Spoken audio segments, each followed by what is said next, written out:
What's up, guys, and welcome back to my reading journey. Hope we're all doing absolutely fine, and today, as usual, we're going to continue with Aristotle's Nicomachean Ethics. It's going to be the 8th chapter of the third book, so let's get started. Conditions that resemble bravery. Bravery, then, is something of this sort, but 5 other sorts of things are also called bravery. The bravery of citizens comes first, since it looks most like bravery, for citizens seem to stand firm against dangers with the aim of avoiding reproaches and legal penalties and of winning honors. That is why the bravest seem to be those who hold cowards in dishonor and do honor to brave people. That is how Homerus describes them when he speaks of Diomed and Hector. Polydamas will be the first to heap disgrace on me, and for some time Hector, speaking among the Trojans, will say, the son of Tydeus, fled from me. This is the most like the genuine bravery described above, because it results from a virtue, for it is caused by shame and by desire for something fine, namely honor, and by aversion from reproach, which is shameful. In this class we might also place those who are compelled by their superiors. However, they are worse to the extent that they act because of fear, not because of shame, and to avoid pain, not disgrace, for their commanders compel them, as Hector does.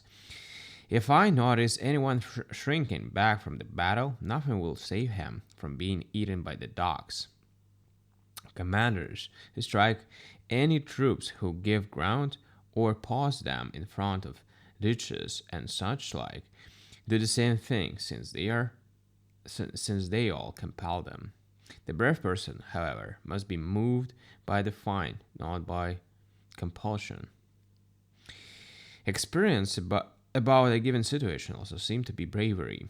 That is why Socrates actually thought that bravery is scientific knowledge. Different people have their sort of apparent courage in different conditions. In wartime, professional soldiers have it, for there seem to be many groundless alarms in war, and the professionals are the most familiar with these. Hence, they appear brave, since others do not know that the alarms are groundless.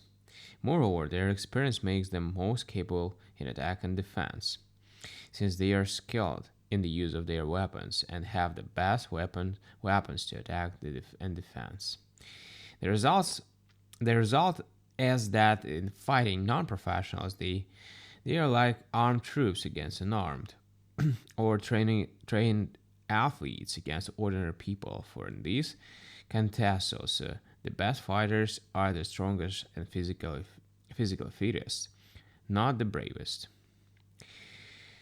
Professional soldiers, however, turn out to be cowards whenever the danger overstrains them, and they are inferior in numbers and equipment, for they are the first to run, but the citizen troops stand firm and get killed.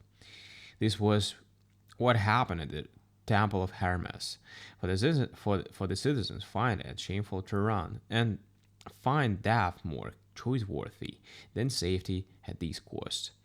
But the professionals from the start were facing the danger of the assumption of their superiority. Once they learn their mistake, they run, since they are the most afraid of being killed and of doing something shameful. That is not the brave person's character.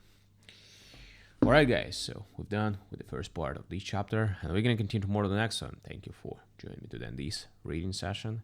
Hope you enjoyed the journey. See you tomorrow. Bye.